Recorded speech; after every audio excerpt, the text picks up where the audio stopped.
this right here. Welcome back to the Fire You Carry podcast. Today, we're talking about love. Love. Noel, you had sent me a quote by the great C.S. Lewis, and it was pretty interesting. I think we're going to talk about it. Oh, the double I have click. it right here. This is C.S. Lewis, as mentioned.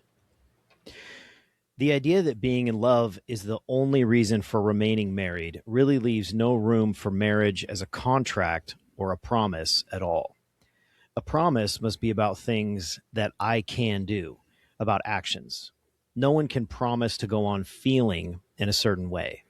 He might as well promise never to have a headache or always to feel hungry. Being in love is a good thing, but it is not the best thing. You cannot make it the basis of a whole life. It is a noble feeling, but it is still a feeling.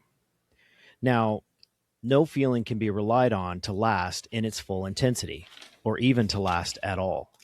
Knowledge can last, principles can last, habits can last, but feelings come and go. Ceasing to be in love need not mean ceasing to love. Love, in this second sense, love is distinct from being in love, is not merely a feeling, it is a deep unity, maintained by the will and deliberately strengthened by habit, reinforced by, in Christian marriages, the grace which both partners ask and receive from God. Being in love first moved them to promise fidelity. This quieter love enables them to keep the promise. It is on this love that the engine of marriage is run. Being in love was the explosion that started it. Boom. Kind of heavy, kind of deep, but not too deep. I can still follow it. So what I get out of that is that it's like literally the opposite of what every movie has ever come out, romance movie. You know what I mean? Right? Because it's like and I do think that we set up, I would say women, and we set up men for failure and women for breaking their expectations. That classic story of the princess rescued by the prince, and they fell madly in love, and they lived happily ever after. You know what I mean? It's the old tale. It's the story of all stories. It's in every movie. Then when the ounce of pressure or chaos or stress comes into their marriage, then divorce is the first option. I wrote a list of some movies, a short list. Actually, I wrote part of the list and then I consulted AI. Full disclosure, I asked AI for more. So some of these actually I haven't seen. But in addition to that storyline is the storyline of guy is with a girl or girl is with a guy, and it's the wrong person. They're with the wrong person. They're with the wrong guy. Mr. Right comes along. Yes. And then there's this drama, and then they end up together, which means that they left the original person. Sleepless in Seattle, You've Got Mail, While You Were Sleeping, The Wedding Singer, Sweet Home Alabama, The Holiday, Leap Year. The list goes on and on. These are like the top 10 movies of all women. Some of these movies are ones that I regularly, like annually, will sit down and watch with my wife. Like there's a certain type of year that we sit down and we watch Sleepless in Seattle together. It's one of our movies. And it's a great movie. But that part of the storyline has always bothered me for the reasons that we're going to continue to dig into and get into. But you're right. That messaging it's pervasive. And it's not just in movies. It's in music. It's in news stories. It's kind of everywhere. And it all kind of points back to that principle that C.S. Lewis was talking about there, where we have been led to believe by culture, society, the world, that love is that initial emotional chemical experience when you first meet the person, right? Which we all remember if we're married or if we've ever been in love. Like it's super exciting, it's intense, it's debilitating, right? You can't really live the rest of your life. You know, you're skipping out on your friends, you're missing work, all that kind of good stuff. There's a lot going on, but that doesn't last. And the message from these movies and television shows and everything is that once that's gone, now it's you must realize now you're with the wrong person. It's time to find somebody else. But what is the follow on to that, right? What is it? What kind of life does that lead you to if you believe and act on that? Dude, I love this because recently I had to, if you ever go audit your finances and whatnot, I had to go look in and I'm like, what are all these charges, these random things on Roku or whatever? And it was for like the Hallmark Channel, Lifetime Movie Network. It was either my wife or kids just said they want to watch one movie, but it ends up being a subscription for $19 a month or something. Yes. But so I was looking at the Hallmark and that my wife and girls love, and it's literally exactly every movie plot is the same. It's a small town girl that moves to the big city, finds some like finance guy who's kind of a jerk, but he's wealthy, and then she moves back home for some, sure happens to, and then meets the true love of her life, which is the eighth lowly grade blacksmith. yeah, the blacksmith or the dog owner, or you know what I mean, or whatever it is, and it's the same thing. His And job is dog owner. I had to sit these ladies down and said, "This is not worth every single movie. This is the script. This is not worth $19 a month. I'm sorry, you're canceled." But it's so romantic. But but that thing is right, because how long have you been married for? 23 years. 23 years. We're coming up on 20. I think that we have some experience in this with 43 years of marriage combined, that we can speak on that. That not every day is roses and petals, and like we are madly falling in love with each other, and as soon as I see her the clothes fall off. It's just not that. I think my wife is irritated at me more often than she's in love. But I do remember distinctively, after a couple of the first storms that hit in our lives, watching my wife roll up her sleeves and do something that was out of the normal and was like, "You're my ride or die. We got this. Let's do this." Like, that's when I feel like our true relationship and the real love started, was when the hit the fan. You know what I mean?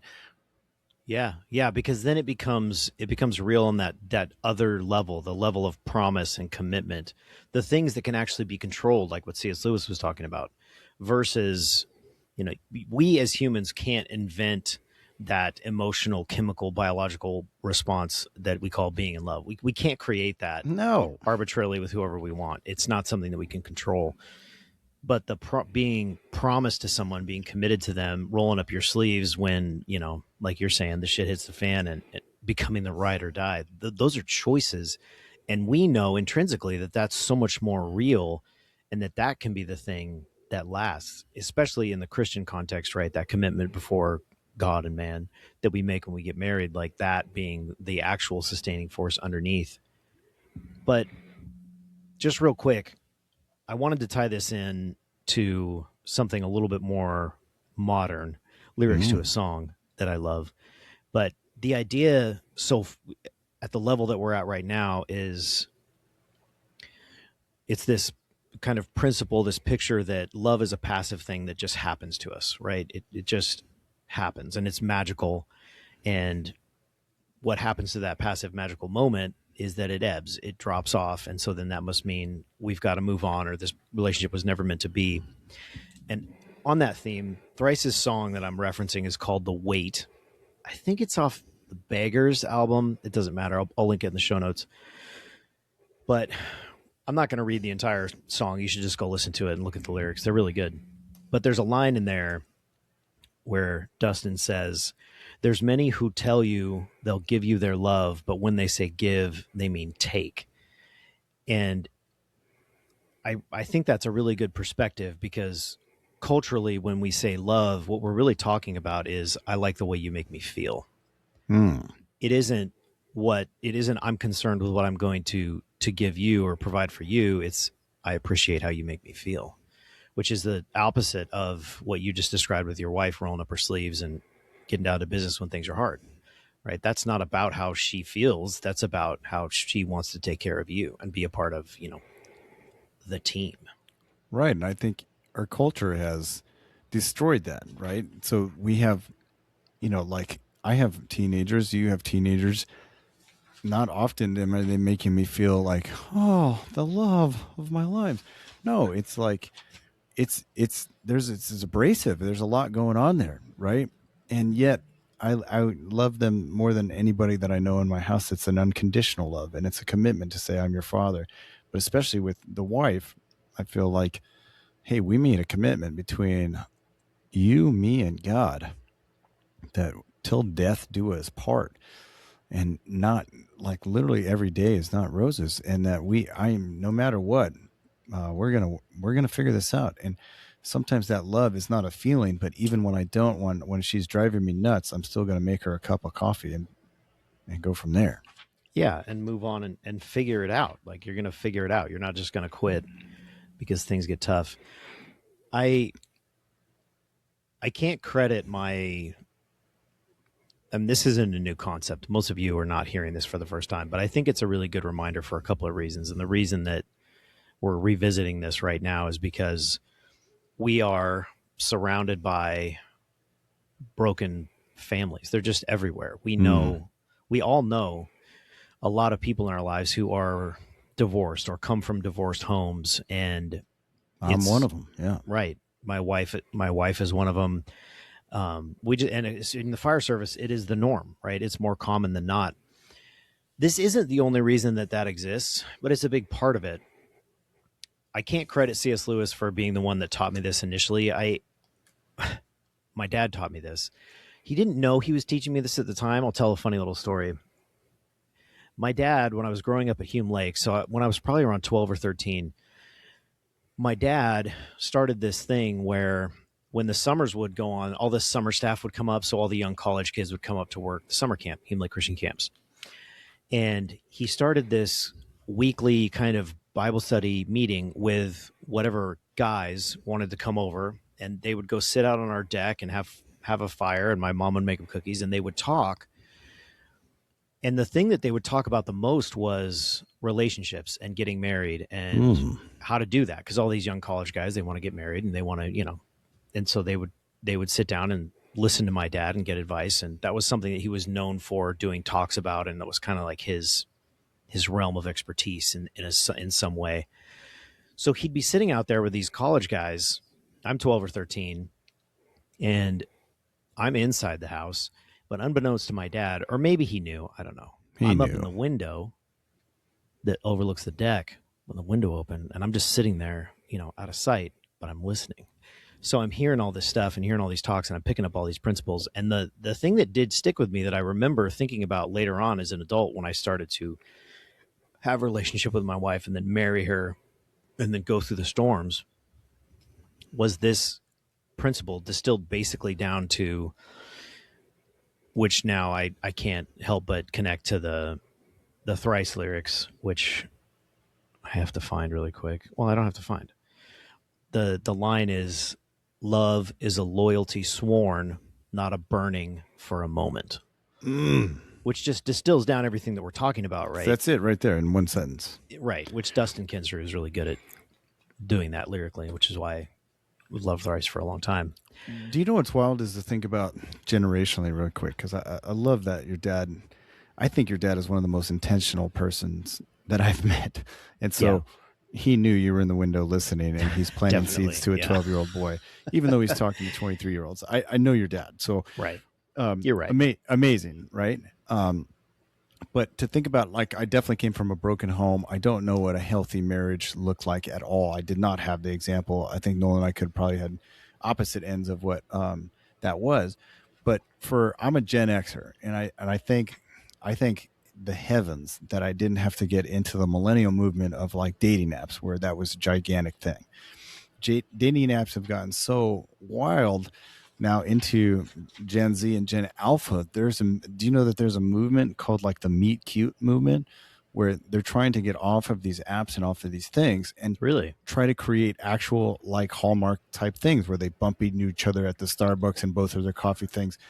And there's literally YouTube channels where they manufacture a Meet Cute, where they'll have a gal on the bench and they have two actors pretend to, like, their dogs get tied up in each other's leashes, and they video these Meet Cute such scenarios. My daughters have showed me these things, and it's absurd, but there is a movement now of like people getting away from the bars, where I would meet people, right, and then away from the dating apps, which is just promiscuity, and then going to like actual like meet in person live things. And I think that is wild. It goes back though to the key though, that they're wanting to have that feeling, that that initial feeling. And you and I know marriage is not a feeling, right? It's a commitment. And you did say something about habits and discipline in there that maybe we can kind of go in there, because I feel like every day, like I need to work on my habits. I am selfish and self-centered by nature. And so habitually when I wake up, I've been taught by older and wiser men who mentor me that say, when I leave at 4 a.m, I should kiss my wife on the forehead and pray over her. Hmm. And then I put her favorite cup of coffee with the Keurig thing in there so that when she wakes up, she just presses a button. And then I go on to my day. And it's the tiniest little things. But the first thing she does is say, thank you. Now, it's not my nature. I really want to go take a piss and then get out the door as soon as possible, put on thrice or something angry and go fight traffic. Hmm. But that's a habit that I am forming. I'm not doing it every day. I'm not some perfect dude, but it's those habits and those little things that just show a little bit of self-sacrifice, or you're thinking of somebody else. Yeah, and those are the. I mean, that's a perfect segue or example of what we're talking about, because so in my example, I get up when I go to work and I make the coffee, and I will write a short note, a few sentences, and leave it on the coffee cup. That's something that has become a habit for us. That short note, in my opinion, is far less important on the days or during the weeks where things are good and everything's great and we're just kind of getting along and life is fine. It's so much more important on those days when we had an argument the day before and I'm going to work and I'm feeling frustrated, and I know that she's frustrated with me, right? Not just with the world. Like things aren't great, which is a reality, right? I'm not, you have to speak honestly about this stuff. I'm not saying anything negative about my wife or about my marriage. I'm just saying the reality is that there are a great many days when things are tough. And anyone listening to this, obviously, you resonate with that. But taking the steps to make the coffee, to kiss your wife before you leave, to pray over her, to do those things on the days when it's hard and you don't want to do it, that's the commitment. And we say it in vows. Most people say it, in sickness and in health, for better or for worse. Most people don't really think about what that means when they're saying it. It means that when you're having a bad day and you're fighting, that you're going to continue to take action and continue to choose to love that person and choose what's best for them over what's best for you. And all the way up into this person that you've committed to being married to is dying in a hospital of Alzheimer's, and you're going to be by Right. their side and loving them through that, even though they don't even know who you are anymore. Like worst case scenario, all the way down to the most mild annoyance. And that's what it really looks like on one level, is that choosing to take those actions, choosing to be in love with that person no matter what. That's it. There's a line in this song about that too. I remember I've talked about him a lot. Is my one of my life mentors is Big Joe Flahaven. He's 90 now, but I remember him 20 years ago when I was courting Harmony and we were going down the road, and it seemed like all the things were adding up to marriage, but you don't know, is this the one, and because of culture and movies, I'm like, I didn't feel like I was struck by lightning and we were soulmates, you know what I mean? But I knew that I definitely felt something that I haven't felt before, and I felt like she was making me a better person, and I felt I was definitely attracted to her. And but I asked him, I'm like, how do I know if I, and Big Joe Flahaven looked me straight in the eye and he said, you got to make the best decision Hmm. knowing that the moment of clarity will not come. Amen. And I was like, what the hell does that mean? You know what I mean? That's Like, not the answer you want. Yeah. I want a yes or no, bro, It's a good answer though. But 20 years later, he made sense. Like, I made the best decision knowing I had no idea whether it was right or wrong.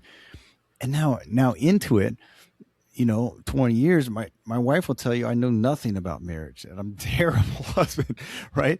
But I know, like, now, like she is for me and I am for her. We were chosen for each other by something greater than us, right? And that it's my job to fulfill that every day, over and over again, even when I don't want to. Amen. I love that from Big Joe. That's really good. Really good. And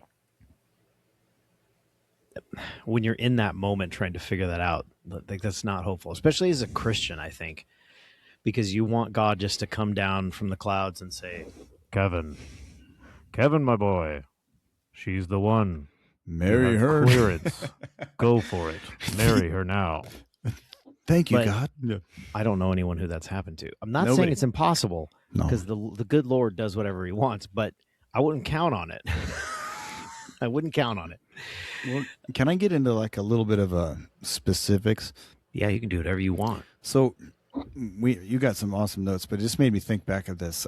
So when I was not a Christian, I had a belief of something greater than myself when I was Yeah. in this time. Harmony and her family were Christians, and there was something there tangible. They had the family unit, the patriarchal grandmother who went to church and volunteered every single day at the church. Yeah. Yeah. And there was something there that I wanted, and I didn't know what it was. So her grandmother suggested, before you kids get married, and we were already living in sin together, she's like, I think you should go to get some Christian counseling before you do this. Yeah. It was probably the most beneficial thing that's ever happened, Mm-hmm. because there was some real clarity. And he went biblically in the Bible on saying what our roles and responsibilities are. And that was to love her like Christ loved the church. And how did Christ love the church? He died for it. Yeah. And that, a lot of women struggle with this, but it says, you're my special helper. And that I'm to lead. And you know what I mean? But what that looks like specifically is that we went down checklists and said, okay, who's going to pay the bills? And Harmony's like, well, he's in finance. That's his job. Yeah. And he's like, all right, cool. Who's going to do this? And we went line by line. And he said, hey, what religion are you going to follow? And then we had to answer these questions, right? And I knew I had some glaring deficiencies. Like, I didn't know that at the time. And so I was like, well, I got to figure that out. And so we started church hopping. We started seeking. And eventually I found basically non-denominational Christianity was my thing. And I eventually got baptized in the church, and I gave my life to Christ. And that was all because of Harmony's influence and her family's influence. But it was also this Christian pastor who took the time to do marital counseling for free for us. We did like 10 sessions. Yeah. Yeah. I thought it was so beneficial. And one of the things that he recommended is that too often people go to counseling when everything has hit the fan, the divorce papers are there, and they're ready to leave. And he said, no, that's not how you do this. You don't wait till the day of the marathon to start training for a run. All right. You have to put in the training proactively ahead of time. And so if there's anything that we have done decently well, is that we've consistently talked to somebody over time, when in good times and bad. And Max K's is a phenomenal resource that I've used, and I have others that we've used over the years, where we just go in, and life is nuts. I'm like, today is like gymnastics, and then it's soccer practice, and then it's youth group, who's cooking dinner. And so these are forced times that we have to sit down. And a lot of times it's just the little things that we can actually communicate with a safe third party who can go into some of these little arguments, and we always come out better for it. And so I encourage you, like, that Christian counseling was probably the best thing that ever happened to us to set the foundation, set roles and responsibility. But over 20 years, we've gone to marriage counseling proactively, not because times are bad, but because we want to work on communication. We want to work on all the things that we've committed to. And I'd highly suggest that to any one of you that are thinking of marriage or in it right now, or at the 7-year itch or whatever that nonsense is. Dude, I'm the flip side of that coin. I mean, I was raised, you all know, I was raised in a Christian camp. My dad's a pastor, surrounded by this stuff forever. My wife and I met when we were kids, and I ran off to the military. We never did the biblical marriage counseling before we got married. All of my friends did, all of my sisters did, everyone I know. I'm currently talking to my daughter about this because her and her boyfriend are talking about getting married. And it's a thing. It's a real thing, and it's hugely important, because my story is an example of this. Not doing that up front did mean that later on down the road, deep into the marriage, that was part of what we had to do to save the marriage. And doesn't we don't need to go into all the reasons. If you listen to the podcast long enough, you know parts of that story. But I mean, that's a real thing. And if you don't start off with a good, strong foundation, you're going to have to figure it out later. And you're going to have to figure it out in the heat of battle, right? Life's going to hit you. And now you're going to have to figure out, oh, and the basic, most simple things. Like, I love what your guy highlighted. Like, who's going to pay the bills? Where are you going to go to church? Like, those are all the things that in the moment of being in love, nobody thinks about. No. But guess what? The rubber's going to start having to meet the road. And those are the questions. And it's so good to have them done up front. I would say two things on that. One, be very careful where you go to get that advice. I would strongly recommend some sort of biblical counselor. If you're going to go to a professional, a pastor is a great place to start. Bradstreet is Todd one. Bradstreet, yeah. Max K's is one. We have those resources for you if you need them. Don't go to some random person you found on the internet who looks like they have woo-woo stuff, dream catchers hanging in their office and whatever. Be cautious, because there's a lot of weird ideas out there in the secular world around marriage and relationships between men and women. But be careful. Go to somebody you can trust.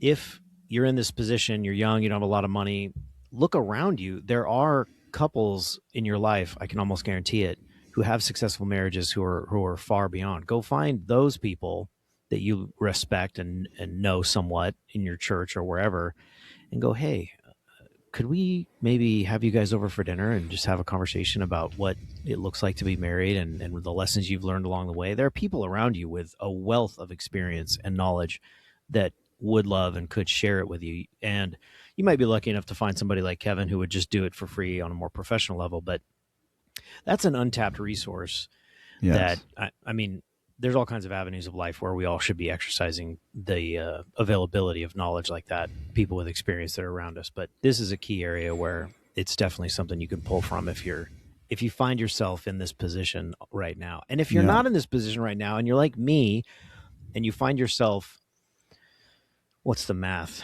10 years into the marriage and tragedy struck, you've made all the wrong decisions, you've broken the marriage, everything's falling apart, and now you got to go fix it. Like, well, then of course, yes, you go fix it right now. You start today with what you have, and you don't worry about what happened in the past.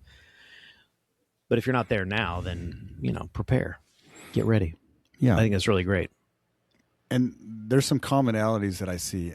I do, being a junior elder of the fire service, there are some 20-year-old guys that are talking about these things. I don't know, and so, there was a position, there's some veterans at my station, and we have some young guys that are working overtime, and young guys in general. And they're in these early life stages of the phase in their early 20s. And like a guy that's been there and done that, I can see, I'm like, oh, this isn't going to work. But I do think that they have some unique challenges. So there's been 3 guys recently that I've been talking to, and I don't know if they want my advice, but we give it to them anyways. But that, home prices are absurd, especially if you're trying to live in Southern California. Yeah. Right. And what they have is, it's very common, is a 2 working people family. And they seem to be doing really well when, the wife's a nurse, the husband's a fireman, and they're stacking chips because they have dual income, no kids. They call them dinks, Yeah. And them dinks are going all over the world. They're traveling to San Tropez and doing all this stuff. Posting on the gram.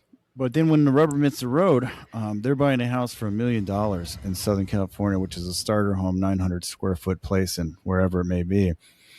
And then inevitably the next step is children. And when the children come in, all of a sudden the wife says, this is insane. I need to stay home. I need to stay home. Yep. And what happens is the pressure mounts for the guy, because he says, I need 5 overtimes a month. 6 just to basically go to sushi from time to time. Right. And the pressure of that is insane. And so I really think that part of your counseling is what we gift now to young couples who are getting married in our sphere is Dave Ramsey's Financial Peace University. Mm-hmm. And so we gift that as their wedding gift to them is this course that you can take online, or many churches have it. And that to me is probably the best marital counseling I've ever been to. Like the best marital counseling I've ever been to, because finances seem to be one of the largest things that people argue about. But it gives you guys goals and direction, and it literally step 1 through 7 on what to do. And it's biblically based. That changes the game for us. But I think, That's a big deal because the exact same thing happened to my wife. So I said, hey, I think we could do this. And then we started having kids, and she said, I really want to be a homemaker. And I said, oh God, what do I do? And I became a paramedic, try to get a promotion, try to do that. And we're still in that. And so I'm like, the financial burden, it feels sometimes like pressure, like, hey, everything's on my shoulder, and it's up to me to provide and protect these women, which I will do. But sometimes it can be taxing. If you weren't prepared for that, if you didn't have a plan for that, Yeah. it would be immediately like, well, we're out. This isn't going to work. We're going to get divorced and sell the house. And now, or what we do see is that is one piece of the puzzle of PTSD. Mm-hmm. It's one thing that broke the camel's back. You know what I mean? And so I really think like having these conversations, if you're in it right now, start over, start having these conversations, go to counseling, go to Dave Ramsey and start having these conversations, because it alleviated so much because we have a plan and we have a system in place, and we don't argue about that. And every now and then I find the Hallmark $19 thing and I'm like, what the hell is this? Yeah. But that's standard. And she every now and then goes, why do you need another surfboard? You have 4. And you know what I mean? But that's standard, right? Right. But in those things, there's tools that are given to you in the counseling that we've gone to that gives you an understanding of why I react a certain way, because I came from a broken home. Why she reacts a certain way, because she came from a different home. Right. And when you finally get an understanding of why your reaction is a way, I think it gives them some grace to you. Like, I'm giving grace to her. I understand why she would do this. I understand why. And we've done this so many times, like that it's really neat to see other couples that we've been in marriage groups in our church and seeing these things of what working well for some people. And Nole said it. I think that's been even more powerful than even the counseling, is talking to other couples and knowing that not everybody is skipping down the rainbow road of bliss and love. Is that more commonly it's been a fight for 50 years, or it's been a fight for 40 years. Right. Yeah. And not a fight because you're fighting because you hate the other person, right? That's not, I mean, there are definitely times, but mostly it's just life hitting, and there's the storms. Really quick, dude, back to the lyrics of the song. Yeah. Which, again, I would encourage you, go into the links in the show notes, or just go search The Wait by Thrice. Listen to this song, read the lyrics. It's so good. This song actually got me through some really difficult times, this one and a few others. But this one really gave me a lot of commitment to do something that I believed in, but wasn't really prepared at the time to execute on by myself. It kind of gave me support. But the last lines are, storms will surely come, but true love is a choice you must make. And you are the one that I have set my heart to choose. As long as I live, I swear I'll see this through. It's really hard for me to read that in like a voice. I want to sing it. Yeah. But super solid. And awesome. The real point there is just that true security in a marriage doesn't come from this idea that you could make a promise to always be excited, right? About the other person, to always have that in love feeling. It comes from really the vow, the commitment, the promise in front of God that I'm not going anywhere, regardless of what storms hit, regardless of what happens. I'll be here, and quote unquote, there's no end in sight. But I think that's the thing that, to me, can be the biggest kind of paradigm shift for some of you who are out there who are struggling and trying to figure out and navigate this, and maybe you're in a tough spot. Just take a pause, listen to this song, go read some of C.S. Lewis on this, talk to your pastor, just meditate on it, and really ask yourself, what do I believe about this marriage? Because obviously right now, most of this, we're talking about a relationship and marriage, right? Yeah. There's a lot of things here for people that are stepping into that role, but really, if you're in it, really take a stop, take a moment and think about it. Am I here because this woman used to make me feel a certain way? And is that what I'm chasing and looking for and needing her to do now again, like it was 5, 10, 20 years ago? Or am I here because I've made a commitment and because I believe in this thing and because I care about this woman and this relationship and this family that we've built on a deeper level? And make a decision based on that, and then start taking action. Some of this stuff that Kevin has laid out, these ideas, these are great. These are all great starting points. There's obviously so much more to this topic than we can delve into in the short period of this podcast. But think about it. Like, where are you? Why are you there? And what do you believe about it? That's amazing, though. I'm going to give him one tangible thing that is a kind of a funny story that we learned in one of these marriage counseling things. But after this session, I said, I'm very quick to try to squash the beef. I want peace in my home, Same. right? Harmony will my wife will let that thing simmer forever, you know? And so this one counselor talked about the turtle in the hailstorm. So he said, imagine there's this little turtle that's walking along. It's having its day. The sun is shining.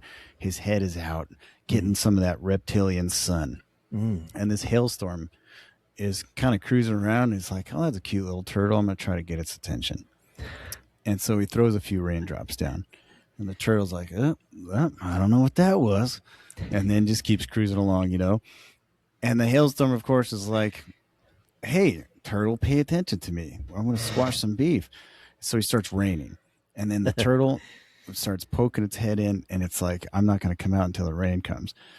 And then it starts walking along again. The sun is shining. And then the hailstorm is like, you're going to listen to me now. And I start hailing on this turtle shell. And inevitably, that turtle does not come out of its shell until it stops hailing. And that is an analogy for how we argue. And I am the hailstorm. I'm like, we are going to settle this now. Let's figure it out. Shut everything up. And she's like the turtle, and she will retreat and will let that simmer for decades if allowed to. But what happens is that we've learned that, okay, I'm a hailstorm. I have to be patient and say, I would love to talk about this. And as the turtle, she said, cool, give me 30 minutes or we will talk about this in 1 hour. And the real, progress is the hailstorm going, my initial reaction is like, an hour? How could we possibly wait an hour to figure this out? And it's hard for the turtle to say that, so knowing myself, knowing that like, hey, I want to get this done so I can move on with my day, and knowing that she is different than that is helpful, and that we recognize these things, and we worked on exercises to do that, because it inevitably happens every time I want to hail and figure this thing out. And she's like, I'm not talking to you right now. That sounds like you've been in my house spying on me. That exact same scenario plays out in our relationship. But those roles can reverse. And of course, sometimes I could be the turtle because I'm tired from work or exhausted. Right. I'm like, I don't want to do this at all. Right. And I'll turtle. But it's nice to know. So sometimes we'll be into it in the middle of the heat of battle, and somebody will say turtle in the hailstorm. And we'll just kind of chuckle. And then we'll try to say, all right, how about tomorrow? And there's these old adages, never go to bed angry. That hasn't always been true in my house. Sometimes we go to bed angry. You know what I mean? Because the turtle needs time. Yeah, I actually think that's a really, at least in my context, from my experience, it's actually a really bad when applied to marriage in that sense, because I find that the later at night it gets, the more unreasonable the argument becomes, mostly because of me, right? I get really grumpy and unreasonable when it's late at night. So if we're continuing, there's a definitive point where sometimes I'll realize and sometimes not, where it's like, we have to figure this out later. Like, I'm too physically and emotionally tired right now to actually make any real progress. We can continue to argue, and all that's going to do is get worse and worse and worse as the hour gets later and later. So I obviously don't think it's a good idea to go to bed angry, but it's a better idea, in my opinion, than having a knockdown, drag out fight at, 1 p.m. in the morning. Correct. There's Not that that's ever happened. We have the best marriage. No, yes, of course we do. Yeah. There's a very famous prayer that probably everybody has heard that I change quite often. I changed one lyric to it. It's the Serenity Prayer. If everyone's ever heard it, it says, God, grant me the serenity to accept the things I cannot change, the courage to change the things I can, and the wisdom to know the difference. I just add in, God, grant me the serenity to accept the things I cannot change, my wife, the courage to change the things I can, me, and the wisdom to know the difference. Because reality is that we know each other's flaws like nobody else. And you might have some perception of who I am as a podcaster, as a fireman, as a dad, or whatever. But my wife knows the true secrets, right? And she can see the flaws. But I usually try to find out those flaws in her as well. And the real growth in our marriage is when I can completely accept the fact that she is not going to change, and that I have the courage to change me, myself. And that's when. So sometimes when in the heat of battle, I have to say that, and I'll literally say that prayer out loud. Say, I will accept the things I cannot change, my wife, the courage to change the things I can, me, and the wisdom to know the difference between those two. Amen, brother. Take responsibility for the one thing you can control, yourself. I think that is a fantastic place to close the episode. This has been the Fire You Carry podcast.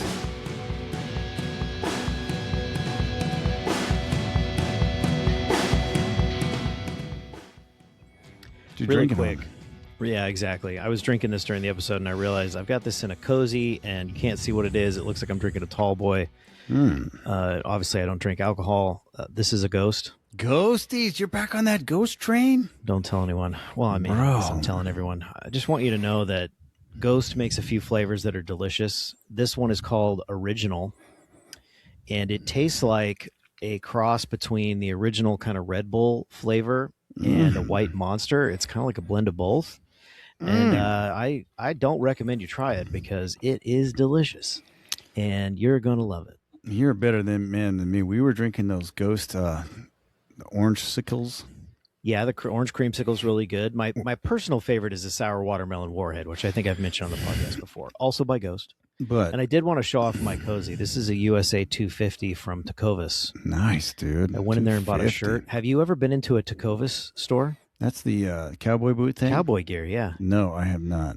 All right, a little pro tip for you. If you're in an area where there is a Tecovas store, you need to go into there, preferably with your lady. I'm assuming they're all like this because I've been to one in Austin, which is, you're in Austin, you got to go into the cowboy store. But there's also one near my house in, I forget the name of the town. It doesn't matter. Victoria Gardens, which I think is Rancho Cucamonga, but it doesn't matter. You go in there and you're greeted. The whole place smells heavily of leather. I love Staff's really nice. They offer you a water or a beer. I don't partake in the beer, but if you say, yeah, I'd like a water, they bring you a cold can of Liquid Death. And then you just peruse the items. I bought a shirt last time I was in there, and I felt like I was cowboy stuff. I felt like I was royalty, dude. And there's like chairs and couches. They just encourage you to come in and hang out. It's just fun. You may not be a cowboy, but there's stuff in there that you could buy. They have T-shirts and hats, and maybe you do need some cowboy boots in your life. I personally don't own any, but I felt like we talked about being a poser. Listen, I like country music. I like Colter Wall, Parker McCollum. I like it all. Amen. Chris Stapleton touch my soul, right? Sam Barber. But I've gone to many country concerts, and when I wear a Fire You Carry T-shirt, my normal Adidas things and jeans. And some of the people that we go with, all of a sudden have all this cowboy gear on. Yeah, and I'm like, the duds, bro. You're from Costa Mesa, bro. You've never been on a horse, dude. Like, calm down. That's me judging them. So I'm sorry, but I do not own a pair of cowboy boots. Yeah, I feel like I have to earn that. Yeah, I don't own cowboy boots either. I have a pair of boots. I wear them religiously when the weather is appropriate. Yeah. They are Red Wing Iron Rangers. We live in the mountains. It's appropriate. I love them, but I can't do cowboy boots mostly because I like them. I like the look of them. I think they're cool, but I'm not a cowboy and I don't do any cowboy stuff, so it would feel a little bit wrong to me. Anyway, whatever. Oh, last thing. I'm drinking these Spindies, dude. Do you like the Spindies? Is that the one with the fruit juice in it, or is that the one that's just sparkling water? It's the natural fruit juice. Yeah. Spindrift, if you're listening, sponsor us because I go to Costco often for the case of these, and guys are bringing in Spinnies for overtimes now, which is fantastic. But I like them better than LaCroix's by far. And so I'm like, Spindies, these are my favorites. All the flavors are great. Shout out to Spindrift. Dude, I have to say something. I know you have to go, but I'm so glad you mentioned guys at work bringing something in. Two things really quick. Yeah. One, there's a reoccurring thing that's happening now because guys don't bring donuts in much anymore, but there's something that's happening where people are bringing a brown bag with a big golden M on it, the arches. And McDonald's? inside this bag in the morning to say thank you for letting me come over for overtime Wow. is 3 to 6, however many sausage egg McMuffins with Which cheese. are delicious. Bro, I'm sorry. I don't believe in eating McDonald's, and I try not to do it. It's been a long time since our family has actually gone there. But, dude, those are delicious. And full disclosure, this morning, I was really disciplined. I disassembled the sandwich. This is going to sound so lame, but I took the bread off and threw it in the trash can because I'm on a zero carb thing right now. But I ate the eggs and the sausages and the cheese. Muffins, dude? What do you got against all kinds of carbs in them, dude? Okay, that's not the point. Hey. Anyway, that's happening. Wait. Oh yeah, please Sorry, tell me. this is too good to be true. I love that you had a McMuffin. I did, sort of, not really, but I had two, just no bread. Well, of course. So we've talked about the peanut butter spoon guy, peanut butter knife guy, right? Yes. Guess what visited my station yesterday? Peanut butter spoon guy. No, peanut butter fork guy. Oh, that's even more disgusting. You should be shot in the face immediately. What madness is this? Who takes a fork and sticks it into a jar of peanut butter just to lick it off and then leave it?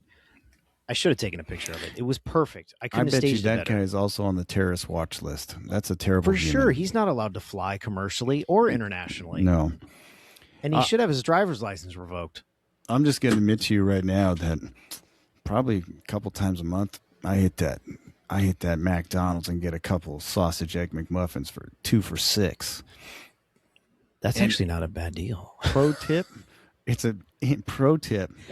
What do you do? Tell me the tip. If you just say, can I get 2 sausage egg McMuffins with no cheese? Yeah. You get freshies, dude. Oh, ooh. They're not the ones that have been sitting in that thing. They got to make it separate. They're not in the warming tray. And I rationalize it because if you look at the macro bake down, it does have a little bit higher fat content. But, sometimes it's a cold morning and I didn't bring anything to eat and I'm hungry. I'm crushing a couple sausage eggs, dude. Yeah. I love McDonald's breakfast. I love it. And when the I rest go, of it's trash. Well, I will say. No, I mean, like it, McDonald's in general food is trash, but those are the only things I eat there. If I'm going to go and I'm going to do the sausage egg McMuffin with cheese, my thing is, you get the meal because I want the hash brown. And then if I'm going to do the hash brown, I always got to do more than one because those are my favorite parts. So I always order 2. Anyway, well, that's enough. Time to get them all the time. This has been the Fighting. Thanks, buddy.